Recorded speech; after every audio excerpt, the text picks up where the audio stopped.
नमस्कार, जय जोहार। क्या आप भी गवर्नमेंट एग्जाम्स की तैयारी करना चाहते हैं? क्या आप भी मेमोरी टेक्निक्स और ट्रिक्स के जरिए बहुत ही कम समय में स्मार्ट स्टडी करना चाहते हैं? क्या आप चाहते हैं कि सीजी व्यापम टॉपर आपको पढ़ाए? तो डाउनलोड करिए योगेंद्र साहू क्लासेस ऐप। यहाँ 10 से अधिक गवर्नमेंट एग्जाम्स क्रैक करने वाले और सीजी व्यापम टॉप करने वाले योगेंद्र सर सीजीपीएससी और सीजी व्यापम के अंतर्गत होने वाले सभी एग्जाम्स की तैयारी कराएं। तो डाउनलोड करिए Yogendra Sahu classes app to be the best, learn from the best.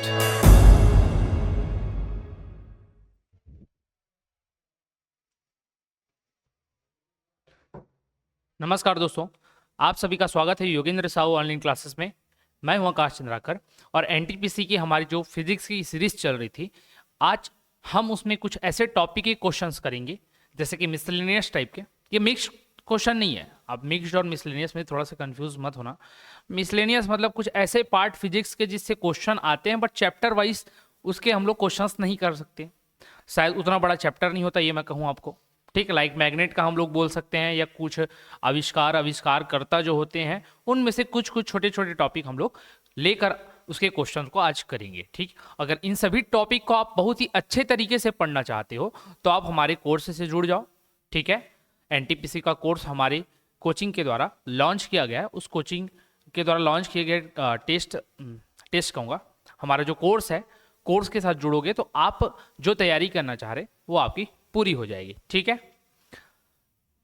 अब अगर उससे रिलेटेड और भी कोई जानकारी चाहिए हो तो 87701223 और 687 ये हमारा नंबर है, इस पे आप कांटेक्ट करके जानकारी प्राप्त कर सकते हैं। ठीक है, चलो पहले क्वेश्चन से शुरुआत करेंगे। पहला क्वेश्चन क्या कहता है, जब किसी तार से होकर धारा प्रवाहित होती है तो प्रत्येक बार कंपास की सुई में विक्षेपण होता है। इस विक्षेपण पर सर्वप्रथम किसका ध्यान गया था? देखो, जब भी ऐसे क्वेश्चन आए ना तो आप ध्यान में रखना, ये इलेक्ट्रिसिटी और मैग्नेट का रिलेटेड क्वेश्चन होता है। ठीक है, सिंपल सा चीज, इसमें क्या बोला, एक तार। कभी कभी क्या होता है ऐसे क्वेश्चन जिसमें लंबा एक क्वेश्चन दिया हो थ्योरी टाइप का, तो भैया जो बोल रहा ना वैसे एक डायग्राम फॉर्मेशन करके देखो, अगर डायग्राम का फॉर्मेशन हो रहा है तो।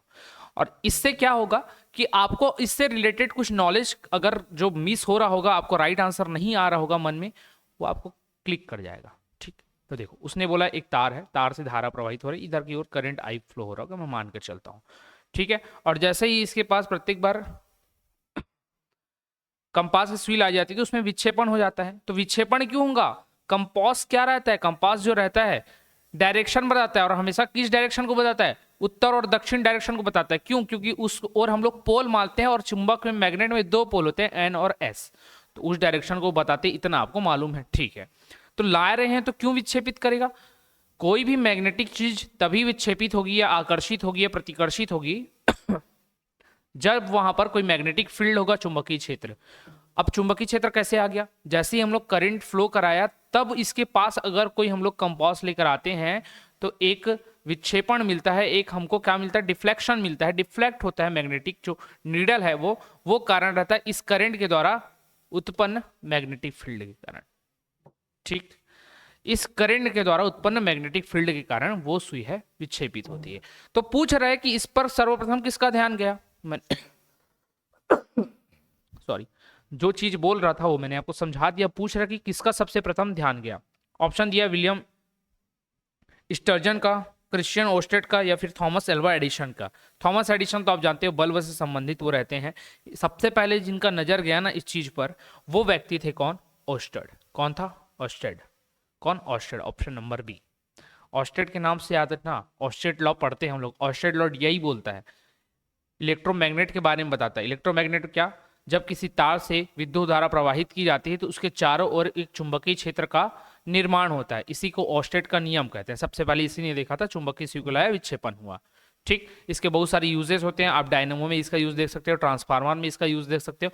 विशेषकर आजकल सभी लोग अपने घर में घंटी लगाते हैं तो उस घंटी के अंतर्गत में इलेक्ट्रोमैग्नेट लगता है, वहां पर इसका यूज देख सकते हो। बैल जो बोलते हैं ना हम लोग, टिंग डोंग जो भी आवाज आता है उसमें बोल रहा हूँ। ठीक है, चलो नेक्स्ट क्वेश्चन में चलते हैं।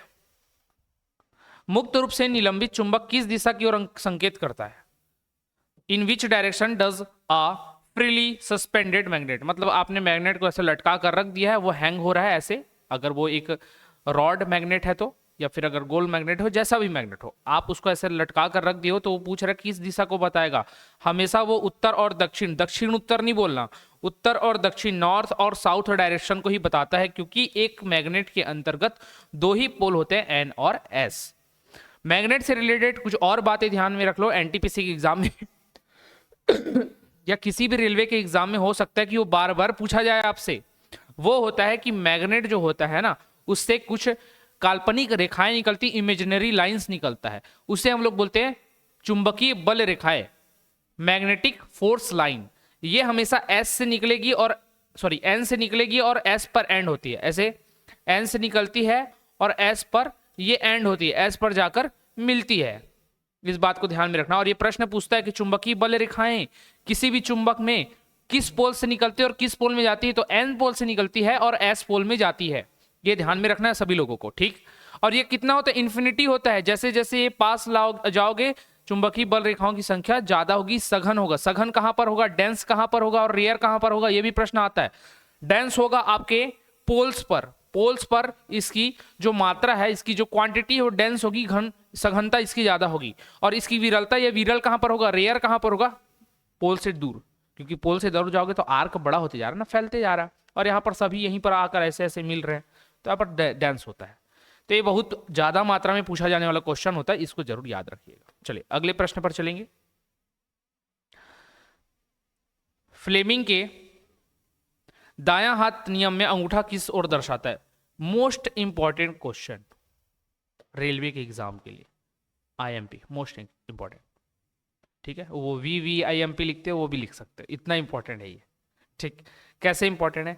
जब भी फ्लेमिंग के right and left hand rule के बारे में पूछता है ना, 3 से 4 अलग अलग प्रकार के क्वेश्चन बनते हैं। राइट हैंड रूल मोटर पर वर्क करता है कि जनरेटर पर, लेफ्ट हैंड रूल मोटर पर वर्क करता है कि जनरेटर पर, राइट हैंड रूल क्या होता है क्या कहता है, लेफ्ट हैंड रूल क्या होता है क्या कहता है। राइट हैंड रूल में थंब हो गया या फर्स्ट फिंगर हो गया, मिडिल फिंगर हो गया, किसके डायरेक्शन को बताता है। लेफ्ट हैंड रूल में सेम क्वेश्चन किसके डायरेक्शन को बताता है। चौथा क्वेश्चन का टाइप ये हो सकता है कि तीनों के डायरेक्शन को बोला है, सही इनमें से कौन सा है, उसको मैच कर दो, बता दो कौन सा स्टेटमेंट सही है। इस टाइप के क्वेश्चन आते हैं। तो 3 से 4 प्रकार के क्वेश्चन इसमें बनते हैं, मैंने सब टाइप का बता दिया। अभी एक हमारे सामने जो क्वेश्चन है उसमें बोल रहे हैं दायां हाथ का नियम में अंगूठा किस ओर डायरेक्शन को बताता है। थर्ड टाइप का क्वेश्चन, अंगूठा किस डायरेक्शन को बताता है, ये आपको समझने से पहले आपके फ्लेमिंग के राइट हैंड रूल को समझना होगा। जो राइट हैंड रूल है ना, ये हमेशा जनरेटर के लिए लागू होता है, और जो लेफ्ट हैंड रूल है वो हमेशा मोटर के लिए लागू होता है। याद रखना, राइट एंड लेफ्ट हमेशा ये जनरेटर पर आएगा और ये मोटर पर आएगा, ठीक। याद रखना, याद रखना इसको, ठीक है। अब देखो राइट हैंड रूल जो होता है, राइट हैंड रूल जब भी राइट हैंड या लेफ्ट हैंड जिस भी रूल में बोले, फ्लेमिंग का जब हैंड वाला रूल आता है, हाथ का नियम आता है, दाएं हाथ का या बाएं हाथ का, तो इसमें जो तीनों उंगलियां होती है, अंगूठा, फर्स्ट फिंगर और मिडिल फिंगर, तीनों को 90 डिग्री के एंगल पर फैलाया जाता है। और 90 डिग्री के एंगल पर फैलाएंगे, अगर ये मैग्नेटिक फील्ड का डायरेक्शन हुआ, अगर मेरा फर्स्ट फिंगर मैग्नेटिक फील्ड का डायरेक्शन हुआ, ठीक है, और ये मेरा अंगूठा, ठीक, जैसा भी बन रहा डायरेक्शन डायग्राम चलता है, अंगूठा अगर मेरा फोर्स के डायरेक्शन को बताएगा, तो ये जो मेरा मिडिल फिंगर होगा ये उत्पन्न होने वाले ईएमएफ या फिर करंट, या तो इंड्यूस्ड ईएमएफ को बताएगा या फिर करंट बोल सकते हो, इसके डायरेक्शन को बताता है। कौन? Middle finger. तो ये पूछता है, ठीक। तो लेफ्ट हैंड रूल बोले या राइट हैंड रूल बोले, राइट हैंड रूल पहले समझा देता हूं कि अगर पहली उंगली या तर्जनी इसको बोलते हैं, फर्स्ट फिंगर, विद्युत चुंबक के चुंबकीय क्षेत्र को बता रहा हो, अंगूठा फोर्स के डायरेक्शन को बता रहा हो, तो मध्यमा उंगली या फिर मिडिल फिंगर उत्पन्न होने वाले ईएमएफ के डायरेक्शन को बताता है, ये राइट हैंड रूल बोलता है। और इसी में पूछा था अंगूठा किस डायरेक्शन को बताता है, तो अंगूठा क्या बोला मैंने, फोर्स, क्या बोला मैंने, फोर्स के डायरेक्शन को बताता है। अंगूठा हमेशा फोर्स बताएगा, ये मैग्नेटिक फील्ड का डायरेक्शन बताएगा, मैग्नेटिक फील्ड का डायरेक्शन, ठीक है।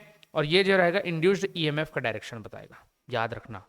सेम चीज होता है लेफ्ट हैंड रूल पे, लेफ्ट हैंड रूल पे भी सेम होगा। अगर ये, लेकिन इसमें क्या होगा, इसमें आप मैग्नेटिक फील्ड दे रहे थे, देन फोर्स जनरेट होता रहा, और उससे उसके अगर पूरा फिनोमिना आप पढ़ोगे तो आपको मालूम चलेगा कि फ्लक्स के कटने से क्या होता है, जैसे ही मूव करता है हमारा कंडक्टर और फ्लक्स करता है तो ईएमएफ इंड्यूस्ड होता है, ये फ्लक्स। लेकिन इसमें क्या होता है, इंड्यूस्ड इसमें करंट हो रहा था, अब इसमें हम करंट देंगे, क्यों? क्योंकि motor, left hand rule motor को क्या दोगे आप? करंट दोगे तब वो चलेगा। जनरेटर से आप करंट लेते हो, इसलिए करंट इंड्यूस्ड हो रहा था, बाहर की ओर आ रहा था। लेकिन अब इसी मिडिल फिंगर से आप करंट सप्लाई दोगे, ऐसे अगर सप्लाई दे रहे हो, ये अंदर की ओर आ रहा है करंट, तो अंदर की ओर आ रहा है तो ये एक मैग्नेटिक फील्ड बनेगा। मैग्नेटिक फील्ड मतलब ये एन और एस, इस डायरेक्शन में मैग्नेटिक फील्ड बनेगा। और अभी भी मैग्नेटिक फील्ड का डायरेक्शन आपको फर्स्ट फिंगर दर्शाएगा, लेकिन रोटेशन का डायरेक्शन कौन बताएगा? अभी भी रोटेशन या फोर्स बोलो, उसका डायरेक्शन अभी भी थंब बताएगा। तो दोनों ही रूल में, चाहे वो राइट हैंड बोले या लेफ्ट हैंड बोले, जो मिडिल फिंगर होता है वो करंट को ही दर्शाएगा या ईएमएफ को दर्शाएगा। जो आपका थंब होता है वो हमेशा फोर्स के डायरेक्शन को बताएगा, ये कंपलसरी रहता है।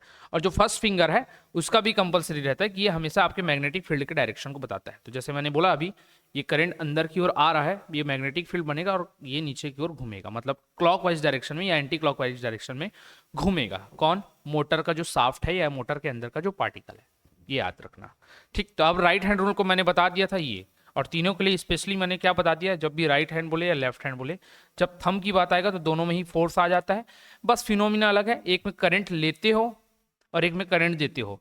एक में तो फर्स्ट फिंगर का है, इसमें जो मैग्नेटिक फील्ड आएगा, इसमें भी यही मैग्नेटिक फील्ड आएगा, लेकिन इसमें मोटर में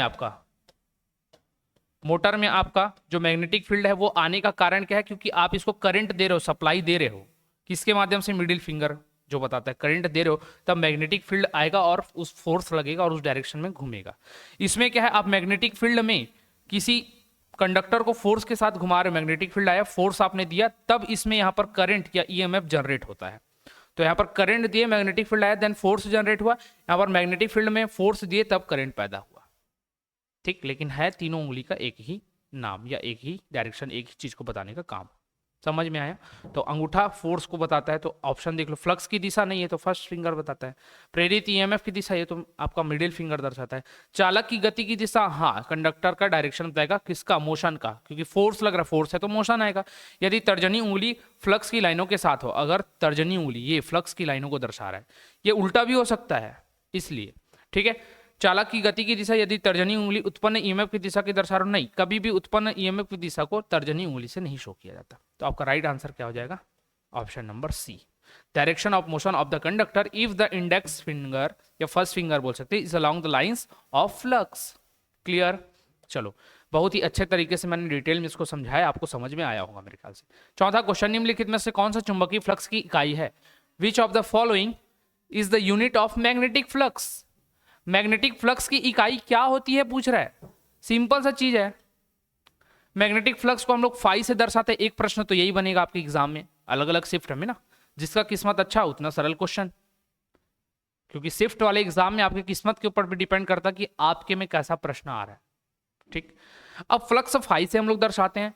ये होता है बी ए, बी होता है आपका चुंबकीय क्षेत्र, ठीक है, चुंबकीय क्षेत्र, और ए होता है आपका एरिया, इसका मल्टीप्लीकेशन कहलाता है ये, और इसका मात्रक होता है आपका वेबर। क्या होता है? Weber. Weber, option number C is a correct answer, weber. अब यहीं से ना एक डेरिवेशन भी आता है, फाई इक्वल टू, ये तो बता दिया, फाई बटे अगर ए कर दूंगा तो आ जाएगा बी, चुंबकीय क्षेत्र की, चुंबकीय क्षेत्र, तो फ्लक्स था, ये चुंबकीय क्षेत्र आ जाएगा। चुंबकीय क्षेत्र की तीव्रता या इंटेंसिटी भी इसको बोलते हैं। अब इसका मात्रक क्या हो जाएगा? तो भैया जब इसका आपने वेबर बताया तो, और इसका एरिया है, बोल रहा हूँ एरिया है, एरिया का क्या होता है? Metre square. तो चुंबकीय क्षेत्र की तीव्रता का होता है weber per metre square, weber per metre square, ये इसका मात्रक होता है। बहुत इंपॉर्टेंट है, याद रखना, वेबर पर मीटर स्क्वायर। ठीक है, इसी वेबर पर मीटर स्क्वायर को कभी कभी टेस्ला भी बोला जाता है। क्या बोला जाता है? टेस्ला बोला जाता है। इंपॉर्टेंट है, टेस्ला पूछता है किसका मात्रक है? किसका मात्रक है? चुंबकीय क्षेत्र की तीव्रता का मात्रक होता है टेस्ला। चलो अगले प्रश्न पर चलते हैं। अब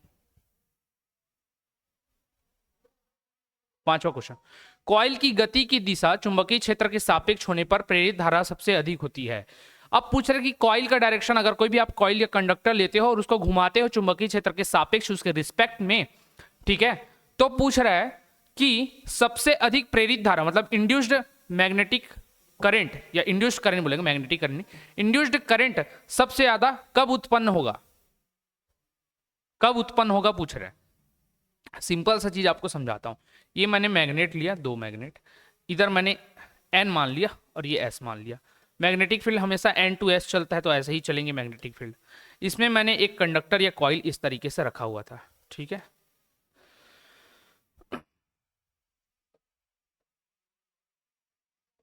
चलो ठीक, ये मैंने रखा हुआ था। अब बोल रहा है कि कॉइल की गति की दिशा चुंबकीय क्षेत्र के साथ, तो ये मैग्नेटिक फील्ड हुआ, इसके साथ में कॉइल की ये जो है गति की दिशा कैसी होनी चाहिए कि प्रेरित धारा सबसे अधिक हो। अब भैया कभी भी आप किसी भी चीज को घुमाओगे तो पूरा 360 डिग्री ही घूमेगा क्या, कि ऐसा है कि एक बार ऐसे घुमा फिर घुमा ऐसे, या वो हाफ हाफ भी घूमता है। जैसे मैं अगर कंडक्टर हूं मान के चलना, अगर मैं ऐसे पोजीशन में खड़ा हूं, अगर मैं ऐसे पूरा घूम कर आया मतलब कितना 360 डिग्री मैंने घुमाऊंगा।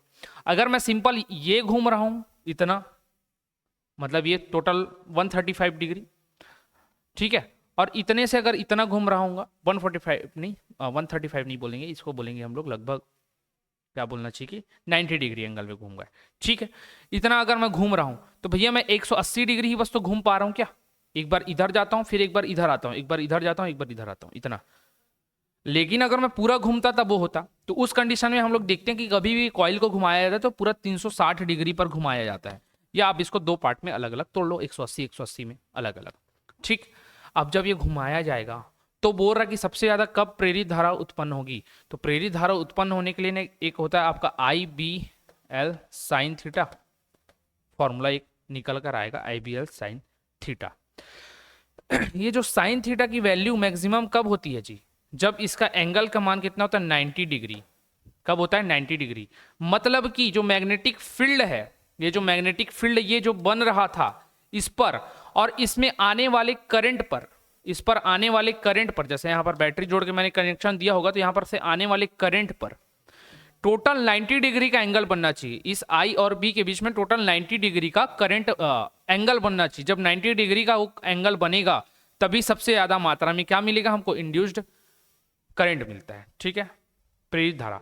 या फिर ये IBL वाले सीन देखेंगे तो नॉर्मल जो हमारा साइन थीटा की कॉन्सेप्ट से समझेंगे। अगर इसको हटा भी देते हूं, चलो I करंट के साथ ही पूछ रहा करंट कैसे उत्पन्न होगा, ठीक है, क्योंकि बेसिक डीप कॉन्सेप्ट तो मैं अभी आपको समझा नहीं पाऊंगा कम समय पर, तो आप नॉर्मल समझना। सिंपल सा मैग्नेटिक फील्ड और उसके कॉइल के घूमने, मतलब एक कंडक्टर के रोटेशन के बीच में, कंडक्टर का रोटेशन जो भी होगा उसके बीच में, ठीक है, रोटेशन के बीच में कितने डिग्री का एंगल होना चाहिए, कितने डिग्री का एंगल होना चाहिए। तो सिंपल सा चीज है, 90 डिग्री आप साइन के वे से नहीं समझ पाए कोई दिक्कत नहीं है, सिंपल यहां समझोगे। अगर ये मेरी उंगलियां ये मैग्नेटिक फ्लक्स को दर्शा रही है, जा रही है, बताओ सबसे ज्यादा ये, और मेरा ये वाला जो पेन है ये कंडक्टर है जो घूम रहा है, सबसे ज्यादा कौन सी स्थिति में काटेगा। ये ऐसे घूम रहा है, मान के चलो ये ऐसे घूम रहा है, ठीक है, ये ऐसे गोल गोल ऐसे घूम रहा है, सबसे ज्यादा कब काटेगा, इस स्थिति में ये सबसे ज्यादा फ्लक्स को काट पाएगा। अगर ये इस स्थिति में आ गया तो इससे तो सबसे कम फ्लक्स जाएगा, ठीक है, ऐसे बोल सकते हो। अब ये गोल था, अब ये जो कॉइल का प्लेट होता है वो होता है चौड़ा, कैसे होता है, एक ऐसे प्लेट के समान होता है। तो ये प्लेट का ये वाला सरफेस सबसे ज्यादा मात्रा में क्या करेगा, फ्लक्स को रखेगा। तो ऐसे केस में लाने के लिए हम लोग क्या करते हैं, क्योंकि एक इसका ये सबसे चौड़ा सरफेस होगा और ये वाला जो आउटर सरफेस होगा तो बहुत पतला होगा, जैसे इस पेन का, इस पेन की चौड़ाई जितना ही होगा कंडक्टर, अगर मान के चलते हैं तो इस एरिया में जाने पर तो सबसे कम आएगा, लेकिन इस एरिया पर तो इसको फेस के साथ में ऐसे रोटेट कराते हैं। तो रोटेट कराते हैं ना, तो जब फेस का एंगल ऐसे पूरा पूरा आता है ना, मतलब ये आपका मैग्नेटिक फील्ड जाएगा और ये फेस का एंगल ऐसे पूरा आएगा। तो ये क्या बन गया टोटल, ये आपका ये आया और ये आया, तो ये 90 डिग्री का एंगल बनता है और इसी 90 डिग्री के एंगल पर सबसे ज्यादा इंड्यूस्ड EMF होता है। इस बात को ध्यान में रखना। बिना 90 डिग्री के कभी भी विद्युत धारा जो प्रेरित होगी, इंड्यूस्ड होगा, वो कभी भी मैक्सिमम नहीं आएगा। तो 90 डिग्री का एंगल आपको याद रखना, ऑप्शन नंबर C। अलग अलग तरीके से मैंने समझाने का प्रयास किया। चलो अगला प्रश्न देखते हैं। एक एकीकृत परिपथ जिसे IC चिप भी कहा जाता है और एक अत्यंत छोटी प्लेट पर निर्मित इलेक्ट्रॉनिक परिपथों का एक समूह है जो किससे बना होता है, IC चिप। जब भी IC चिप का बात आता है, इंटीग्रेटेड चिप का, इंटीग्रेटेड सर्किट चिप का बात आता है ना, एक ही चीज से बनता है, वो चीज होता है आपका सिलिकॉन। क्या होता है, सिलिकॉन। सिलिका वगैरह नहीं आएगा ना, याद रखना, सिलिका वगैरह, क्रोमियम वगैरह ये नहीं आता, कॉपर वगैरह नहीं आता, सेमीकंडक्टर डिवाइस होता है, ये क्या होता है? सेमीकंडक्टर डिवाइस, अर्धचालक युक्ति होती है। जो भी अर्धचालक युक्ति होगा वो हमेशा सिलिकॉन से बनाया जाएगा। अगर सिलिकॉन नहीं है ऑप्शन में तो आपको जर्मेनियम देगा। जर्मेनियम से बनाया जाता है। अगर जर्मेनियम ऑप्शन में और सिलिकॉन दोनों ऑप्शन में है तो सिलिकॉन को आपको आंसर लेना है, ठीक। अगर दोनों नहीं दिया, सिलिकॉन भी नहीं दिया, जर्मेनियम भी नहीं दिया, तो आपको देगा आर्सेनिक या गैलियम आर्सेनाइड। या तो आर्सेनिक देगा, याद रखना, या तो आर्सेनिक वर्ड देगा, या फिर आपको गैलियम आर्सेनाइड। गैलियम आर्सेनाइड याद रखना, बहुत इंपॉर्टेंट है। गैलियम आर्सेनाइड से क्वेश्चन आते हैं, किस काम आता है? तो ये सेमीकंडक्टर डिवाइस, चिप, मेमोरी, ये सब बनाने का काम आता है। तो गैलियम आर्सेनाइड, ये 3-4 नाम आपको याद रखने हैं किसी भी सेमीकंडक्टर डिवाइस के लिए। वो केवल आईसी चिप के लिए नहीं है, वो ट्रांजिस्टर बोले तो भी इससे बनेगा, याद रखना। मेमोरी बोल दे तो भी इससे बनेगा, तो ये चीज को याद रखना। मदरबोर्ड बोल दे तो भी इनसे बनेंगे। अगला, डायोड को एक किसके रूप में प्रयोग किया जाता है? रेक्टिफायर, एम्पलीफायर, मैग्नीफायर या प्यूरीफायर? ये जो डायोड होता है ना, डायोड का काम हम लोग करते हैं एज अ रेक्टिफायर। कैसा करते हैं? As a rectifier. Option number A, as a rectifier. ये डायोड करता क्या है? ये डायोड करता क्या है, क्या काम करता है? उल्टा बना दिया, इधर से उधर कर लेंगे, कोई दिक्कत नहीं। ये जैसे भी समझो, उसी को पलट दिया डायग्राम को हमने। दो इसके टर्मिनल होते हैं, ये जंक्शन होता है, एक पी टाइप होता है, एक एन टाइप कहलाता है, ठीक है। ये जो डायोड होता है वो किसी भी सर्किट में जब लगाते हैं तो हम लोग यूज करते हैं घरों में एसी, लेकिन हमको जब इलेक्ट्रॉनिक डिवाइसेस चलाना होता है तो हमको करंट चाहिए होता है डीसी। अब घर में तो एसी करंट आता है, हमको चाहिए डीसी। तब हर डिवाइस के अंदर, जैसे आपका चार्जर है ना, मोबाइल आपका इलेक्ट्रॉनिक डिवाइस है, उसको डीसी करंट चाहिए, डीसी सप्लाई चाहिए बैटरी को चार्ज करने के लिए, लेकिन आता एसी है। तो इस चार्जर के अंदर का जो हमारा एडाप्टर होता है, ऐसे एडाप्टर जो होता है, इस एडाप्टर में भी क्या होता है, किसके अंतर्गत एक छोटा सा डायोड लगा होता है, बहुत छोटे छोटे साइज के होते हैं। ये डायोड रेक्टिफाइड करता है, मतलब ये एसी को डीसी में कन्वर्ट कर देता है। ये जो एसी हमारी करंट ऐसी चलती है ना, इसको एक डिस्ट करंट, डायरेक्ट करंट में कन्वर्ट करने का काम करता है। तो रेक्टिफायर के रूप में ऐसा इसका वर्क करते हैं, और इसका बहुत ज़्यादा उपयोग HVDC जो ट्रांसमिशन लाइन होता है उसमें भी करते हैं। आगे देखो, एक्सरे जो अब चिकित्सा के क्षेत्र में दैनिक रूप से रोग निदान के लिए उपयोग किया जाता है, उसकी खोज किसने की थी? एक्सरे आपको पता है, जब भी कहीं चोट लग जाती है, एक्सीडेंट हो जाता है, यहाँ पर हड्डियों पर ज़्यादा डैमेज आता है, तो चेक किया जाता है कि क्या वो हड्डी जो है सुरक्षित है या नहीं। तो उसके लिए हम लोग एक्सरे का यूज़ करते हैं, जाहिर तौर पर हड्डियों की जांच करने के लिए, पता लगाने के लिए टूटा है कि नहीं है, फ्रैक्चर है कि नहीं है, ठीक। अब इसको ना सबसे पहले एक वैज्ञानिक ने खोजा था, उसका नाम आपको पूछ रहा है, बहुत इंपॉर्टेंट है, कई बार इसको रेलवे के एग्जाम में पूछा गया है। वो है डब्लू रॉन्टेजन। कभी कभी इसको नॉर्मल हम लोग डब्लू रॉन्टेजन करके पढ़ते हैं, Roentgen, W Roentgen.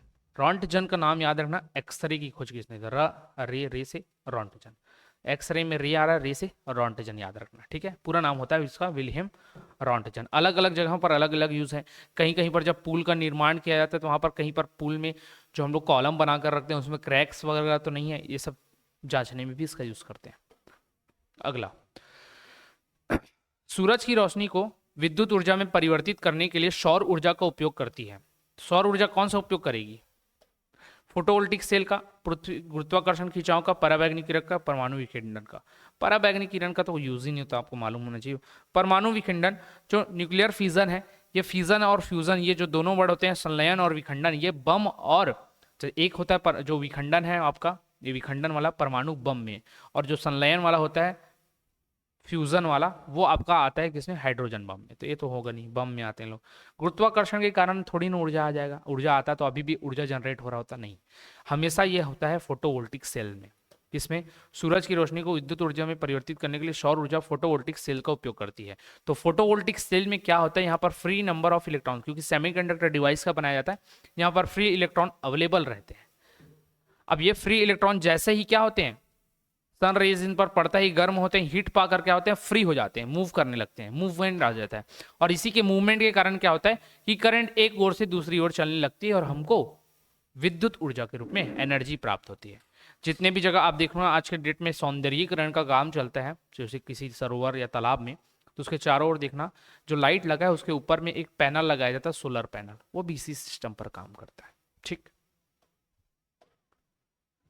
Next question देखते हैं। वायुमंडल में ओजोन को मापने के लिए यूवी स्पेक्ट्रोमीटर किससे ने विकसित किया था? सिंपल सा, बहुत लोगों को पता होगा। ये ओजोन परत की जो डेंसिटी है या ओजोन परत का जो मापन करते हैं, एक यूनिट पढ़ते हो आप सब लोग, डॉब्सन। क्या यूनिट पढ़ते हो? डॉब्सन। ओजोन परत का माप करने के लिए, उसकी मोटाई की मापन के लिए डॉब्सन यूनिट का यूज करते हो आप लोग, है ना। मोटाई के लिए क्या यूज करते हैं? तो डॉब्सन का यूज करते हैं। ये डॉब्सन नाम का ही जो वैज्ञानिक है, इसी ने ही सबसे पहले इस मीटर को विकसित किया था। ठीक है, तो ओजोन को मापने के लिए यूवी स्पेक्ट्रोफोटोमीटर का विकसित किया था। कैसे मालूम चलेगा? ओजोन की मोटाई इतनी ज्यादा है, जहां पर यूवी रेडिएशन की मात्रा कम है या फिर वो आर पार नहीं हो पा रही, या वहां पर उसका डेंसिटी उस लेयर के जस्ट नीचे, ओजोन लेयर पाया जाता है ना, उसके जस्ट नीचे उसकी मात्रा बहुत कम महसूस होगी।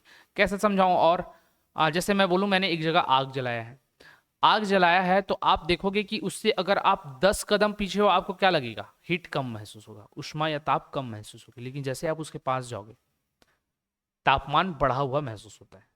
क्यों? तो क्योंकि आप उस आग के पास में पहुंच गया हो। सेम चीज यहां पर होगा। अगर कहीं पर इस ओजोन परत की मात्रा कम हो गई है, उस लेयर का पूरा क्षय हो गया होगा, मतलब वहां पर से यूवी रेडिएशन नीचे आएगा। क्योंकि ओजोन परत क्या करता है? यूवी रेडिएशन को रोकता है। पूरा पार आ रहा है यूवी रेडिएशन की मात्रा ज्यादा मिल रही है, मतलब यहाँ पर क्षय हो गया ओजोन परत का। यहाँ पर हो सकता है नहीं आ रहा है, मात्रा मिल ही नहीं रही, मतलब यहाँ पर ओजोन परत की मोटाई सबसे ज्यादा है। तो इस प्रकार से मापा जाता था, और इसको सबसे पहले डॉब्सन नामक वैज्ञानिक ने खोजा था।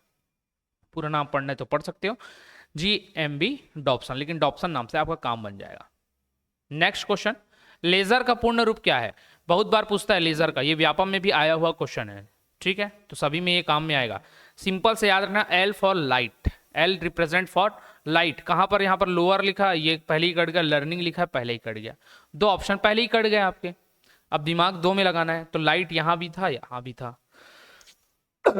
लेजर क्या करता है? लाइट को एम्पलीफाई करता है, प्रवर्धित करता है। तो ए स्टैंड करता है एम्पलीफिकेशन के लिए। एम्पलीफिकेशन क्या लिखा है? यहाँ एडिशन लिखा है, एडिशन होगा नहीं, ये क्या होता है? एम्पलीफिकेशन। बस आपको बाकी कुछ याद रहे या ना रहे, 2 ही वर्ड में आपका काम बन गया। तो कभी कभी ऐसे आप बहुत सारे क्वेश्चन को एलिमिनेशन मेथड से भी सॉल्व कर सकते हो। ठीक है, और ये हमारे सभी टीचर की खासियत रहती है कि हम अपने MCQ सीरीज में आपको ये मेथड सिखाते हुए चले। क्योंकि कभी कभी क्या होता है, कुछ ऐसे प्रश्न आते हैं जिसमें आपको एक ही आंसर मालूम हो, बाकी 3 मालूम ना हो, और वो सूची मिलाओ में दे देता है, और वो एक जगह बस मिल जाता है ना आपको। जैसे D का 3 आने वाला है और एक ही ऑप्शन में D का 3 है, आपका पूरा 1 नंबर आ जाता है। तो ये एलिमिनेशन मेथड काम करता है, इस वाले नेमिंग वाले में भी काम करता है, ध्यान में रखना। ठीक, तो L स्टैंड करता है लाइट के लिए, A स्टैंड करता है एम्पलीफिकेशन के लिए। अब मेरा काम तो पूरा पढ़ाने हैं, तो मैं पढ़ाऊंगा ही। उसके बाद आएगा आपका बाई, एम्पलीफिकेशन बाई किसके माध्यम से? तो स्टिमुलेटेड करते हैं। क्या करते हैं? उसको स्टिमुलेटेड करते हैं, पतला कर देंगे एकदम। फिर क्या करेंगे? उसको एमिशन करेंगे, किसके माध्यम से? रेडिएशन के माध्यम से। तो light amplification by stimulated emission of radiation. तो रेडिएशन के माध्यम से लाइट को एम्पलीफाई कर रहे हो आप एक पतली धारा के रूप में। ये लेजर का काम है। इसी टेक्निक से आजकल बहुत सारे क्या करते हैं? ऑपरेशंस करते हैं। अगला प्रश्न, यदि एक जलती हुई मोमबत्ती को कांच के गिलास से ढका जाता है, यदि एक जलती हुई मोमबत्ती को कांच के गिलास से ढका जाता है, तो लौ कुछ समय के बाद बुझ जाती है। इसका क्या कारण है? कभी भी कोई चीज जल रही है और वहां अचानक बुझ जाए। सामान्य हवा चल रही, हवा चल भी नहीं रही, सामान्य जैसा एटमॉस्फेयर रहता है रूम का, वैसा एटमॉस्फेयर है, और कोई चीज जलते जलते बुझ गई। तो इसका यही एकमात्र कारण होता है कि वहां पर ऑक्सीजन की कमी है। अब मोमबत्ती जल रही थी, कैंडल आपका ऐसे जल रहा था। जैसे ही कैंडल जल रहा था, ये कैंडल फ्लेम कर रहा था, ऐसे जल रहा था, आपने इसके ऊपर एक गिलास डाल दिया। जैसे ही गिलास डाला, तो गिलास डालते ही इसके चारों ओर एयर रहा होगा, इस एयर में ऑक्सीजन की मात्रा रही होगी, और जैसे जैसे ये जलेगा ऑक्सीजन की मात्रा कम होगी और CO2 की मात्रा बढ़ेगी। एक टाइम के बाद ऑक्सीजन 0% हो जाएगा, और जैसे ही ऑक्सीजन की मात्रा 0% हुई, O2 की मात्रा 0% हुई, ये आग जो है कम जलेगा। इसका और एक पहचान बताता हूं, जहां पर ऑक्सीजन की मात्रा ज्यादा है ना, वहां पर कोई भी आप चूल्हे से आग जलाओ या जो गैस आता है हमारे यहाँ LPG गैस, उसको जलाओ, नीला लौ दिख रहा है, जो आग का कलर है नीले रंग का, ब्लू रंग का दिख रहा है, इसका मतलब वहां पर अच्छी मात्रा में ऑक्सीजन है। जैसे ही वहां पर ऑरेंज कलर या रेड कलर दिखने लग गया आग का, अब चूल्हे का आग तो दिखेगा ही, और आपका रेड, उसकी बात नहीं कर रहा हूँ, एलपीजी गैस से ही समझ लो, आजकल सभी के घर में एलपीजी गैस होता है। जैसे ही वो रेड दिखा, रेड का मतलब होता है यहाँ पर ऑक्सीजन की कमी है। और दूसरा मतलब और क्या होता है, दूसरा मतलब और होता है कि वहाँ पर ऑक्सीजन अच्छे मात्रा में होगा, लेकिन मिथाइल मरकैप्टन जो हम लोग उसमें मिला कर रखते हैं, या फिर कार्बन मोनोऑक्साइड बोल सकते हैं, मिथाइल मरकैप्टन तो लीकेज के टाइम में आएगा, एक कार्बन मोनोऑक्साइड, ये जो गैस होता है जो हमारे शरीर के लिए हानिकारक है, ये रिलीज हो रहा होगा, क्योंकि वो गैस पूरी तरीके से जलेगा नहीं। समझ में आया? तो ये दोनों चीजें होती है, याद रखना। ठीक, तो किस कारण बुझ जाएगा? ऑक्सीजन की कमी हो जाएगी। देखो, सीमित सल्फर की वजह से ढकी हुई मोमबत्ती, सल्फर तो कहीं नहीं, नाइट्रोजन तो बुझाने के काम आता है, लेकिन कैसा? ठंडे रूप में, आप नॉर्मली इसका यूज नहीं कर सकते। कार्बन डाइऑक्साइड बुझाने के काम आता है, लेकिन कार्बन डाइऑक्साइड एटमॉस्फेयर में बहुत कम मात्रा में है, ठीक है। तो सीमित कार्बन डाइऑक्साइड की नहीं, सीमित कार्बन डाइऑक्साइड है मतलब जलना चाहिए, सीमित नाइट्रोजन है मतलब जलना चाहिए। सीमित ऑक्सीजन की वजह से ढकी हुई मोमबत्ती कुछ समय के बाद बुझ जाती है। ऑप्शन डी आपका करेक्ट आंसर हो जाएगा। ठीक,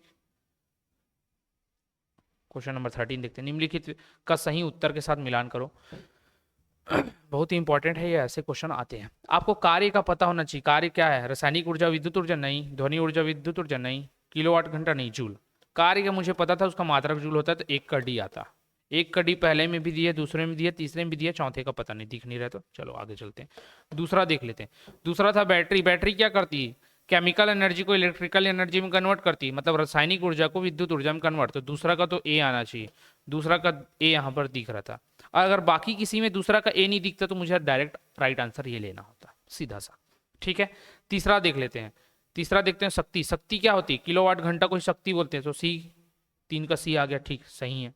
बचा चौथा, माइक्रोफोन क्या करती है? आप जो भी बोलते हो, जैसा अभी मैं बोल रहा हूँ, ये ध्वनि ऊर्जा को विद्युत ऊर्जा में कन्वर्ट करेगा। और उधर जाकर साउंड बॉक्स से कैसे निकलेगा? साउंड बॉक्स क्या करता है? विद्युत ऊर्जा को ध्वनि ऊर्जा में कन्वर्ट करता है। तो माइक्रोफोन का काम है ध्वनि ऊर्जा को विद्युत में कन्वर्ट करना। तो ये आपका पहला ही ऑप्शन करेक्ट आता है। ठीक है, पहला ही आंसर करेक्ट आता है, याद रखना। तो इस तरीके से आप जल्दी से आंसर निकाल सकते हो। अगला, समुद्र में निम्न में से कौन सी ऊर्जा पाई जाती है? Which of the following energy is found in the sea? देखो, अब समुद्र में आप एक ज्वारी ऊर्जा तो पढ़ते ही होगे, ठीक है, ज्वारी ऊर्जा। अब ज्वारी ऊर्जा देखो कहाँ कहाँ पे दिख रहा है, यहाँ पर तो दिख ही नहीं रहा था, तो यहाँ पर पहला ही आंसर मेरा नहीं हो सकता। ज्वारी ऊर्जा को हम लोग बोलते हैं टाइडल एनर्जी के फॉर्म में जानते हैं, ठीक है।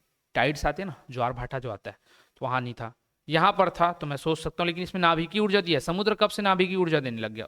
वो तो किसी रेडियो एक्टिव एलिमेंट से मिलेगा, तो ये पहले ही कट गया। यहाँ पर है ही नहीं, यहाँ पर था ज्वारी ऊर्जा, ये तो मिलेगा, इतना मुझे मालूम था।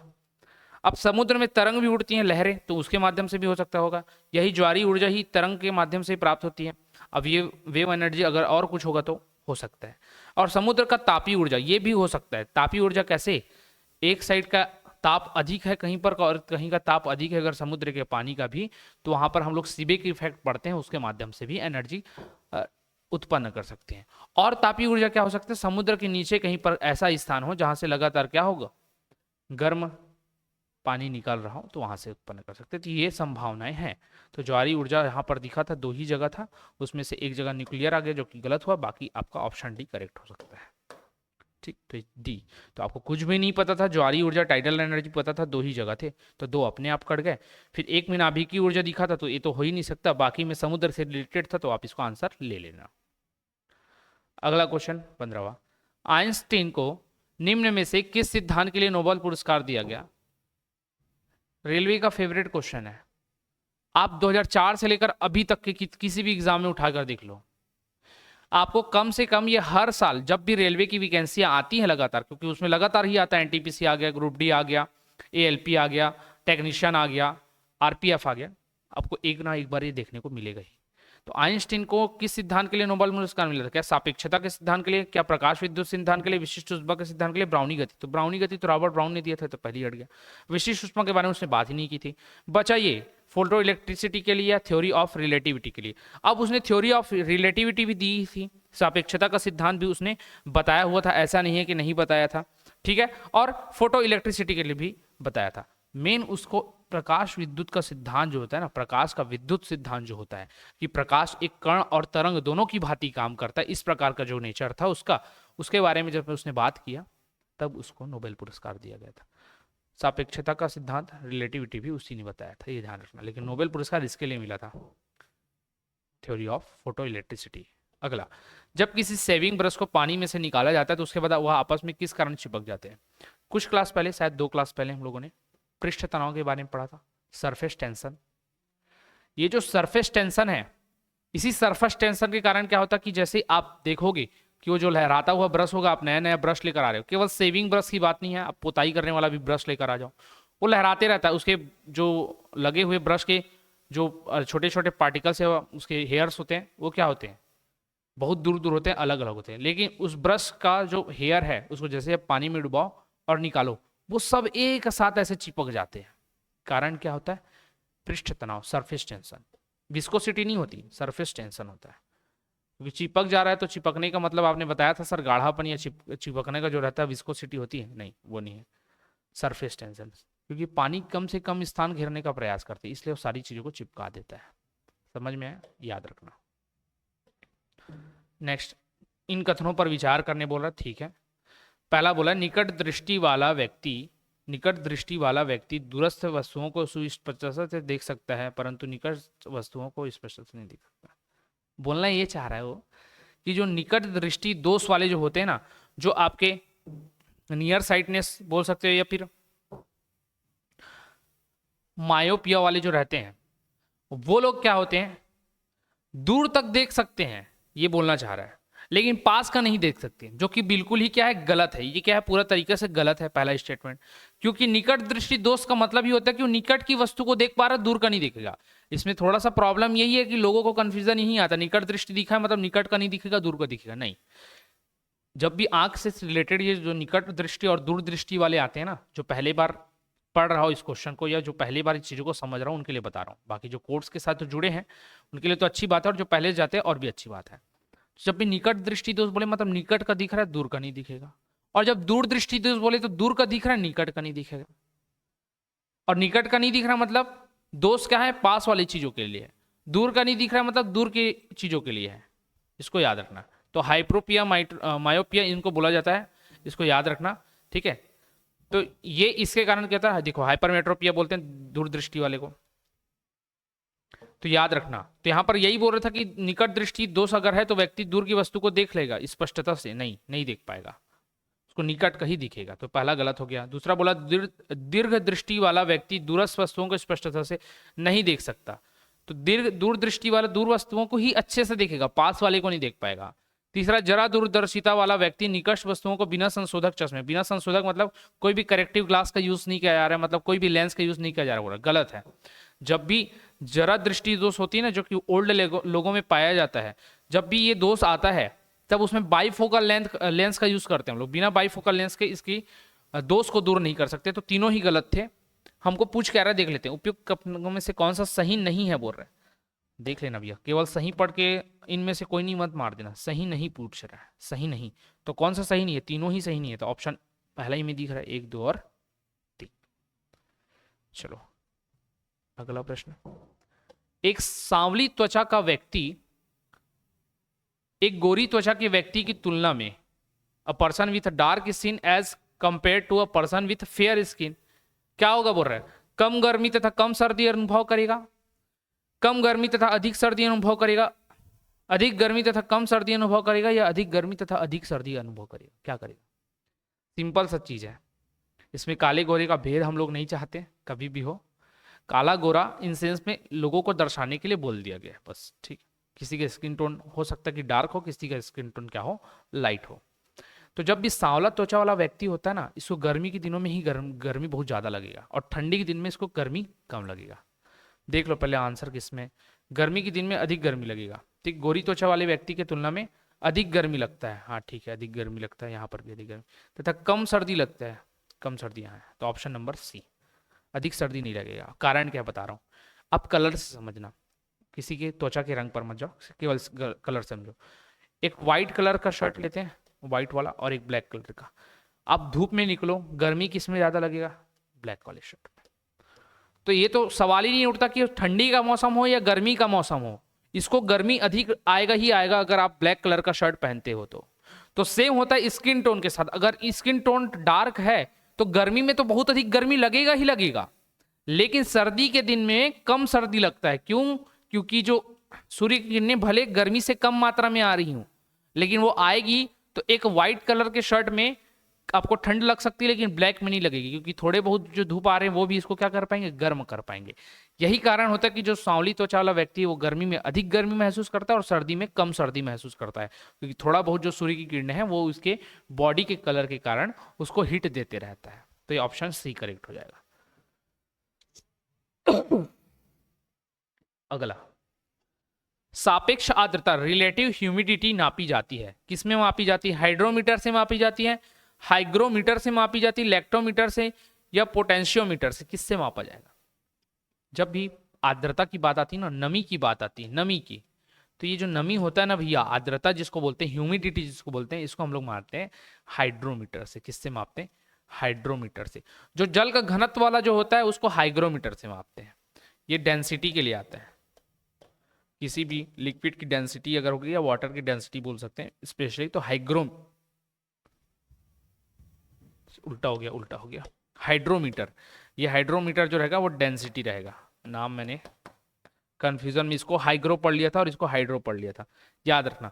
जो हाइड्रो है वो जल की डेंसिटी को मापने का काम करता है स्पेशली, और जो हाइग्रो है वो रिलेटिव ह्यूमिडिटी, नमी आए, आर्द्रता आए, ह्यूमिडिटी आए, हाइग्रो आएगा। ग्रो, नमी में ही पौधे ग्रो करते हैं, और पानी की डेंसिटी हो तो ड्रो आएगा, डेंसिटी ड्रो। ठीक है चलो, लैक्टोमीटर तो मालूम होना चाहिए। लैक्टोमीटर क्या है? दूध के मात्रा को या दूध की शुद्धता को मापते हैं लैक्टोमीटर से।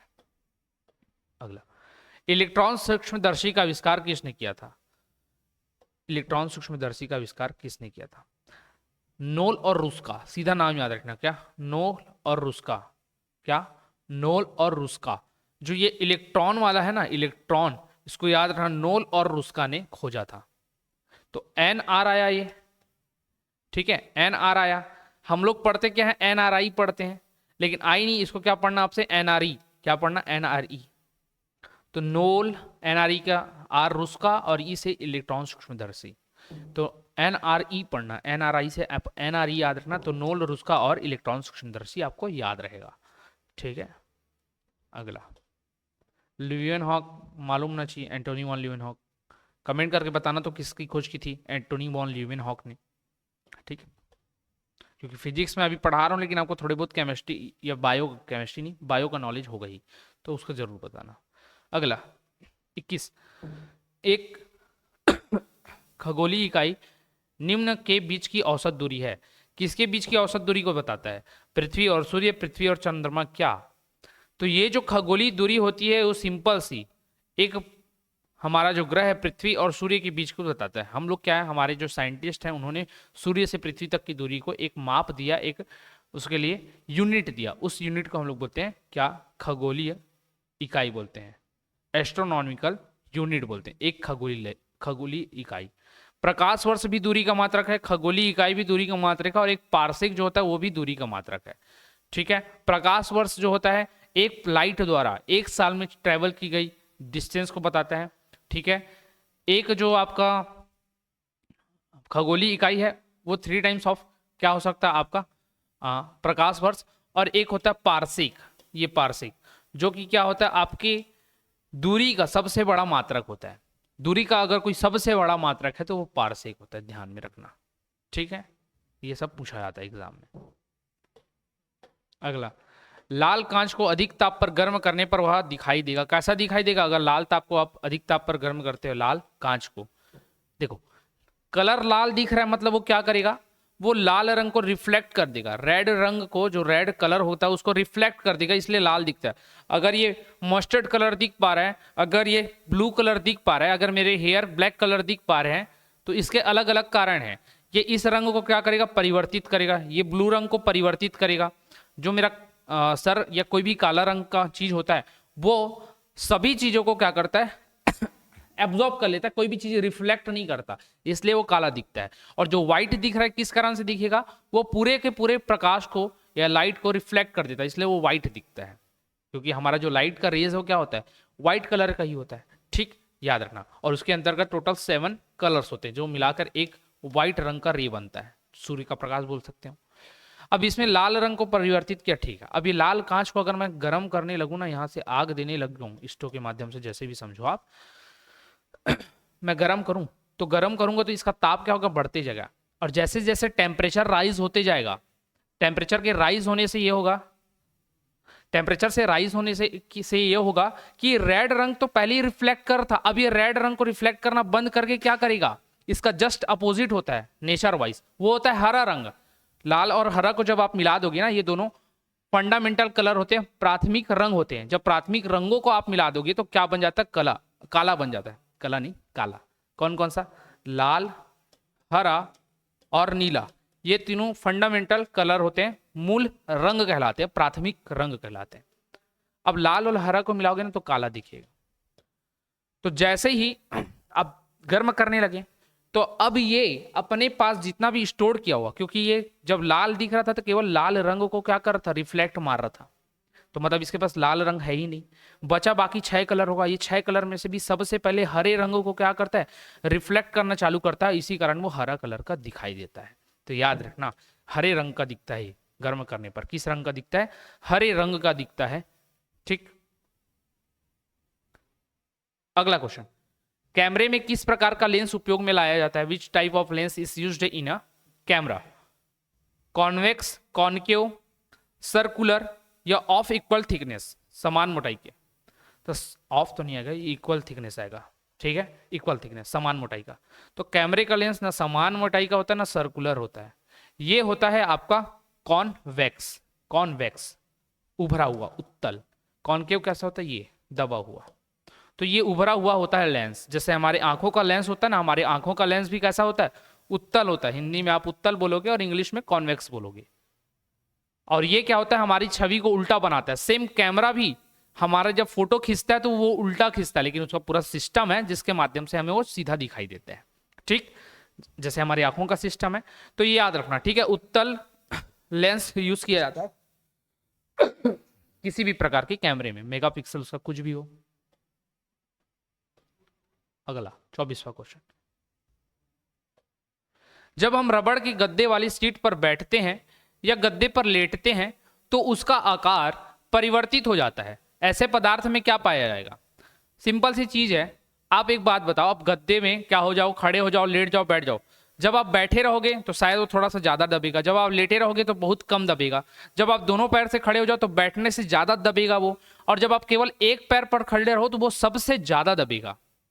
4 चीज बताएं, जब लेटे रहोगे बहुत कम दबेगा, जब बैठोगे थोड़ा सा ज्यादा दबेगा, जब आप उसके ऊपर खड़े हो जाओगे बहुत ज्यादा दबेगा, और जब आप एक पैर पर किसी गद्दे पर खड़े रहोगे या सोफे पर तो बहुत ज्यादा मात्रा में दबता है। अब जब दब रहा है कोई चीज, मतलब उसके अंदर कौन सी एनर्जी आ जाएगी, क्या काइनेटिक एनर्जी होगी, नहीं।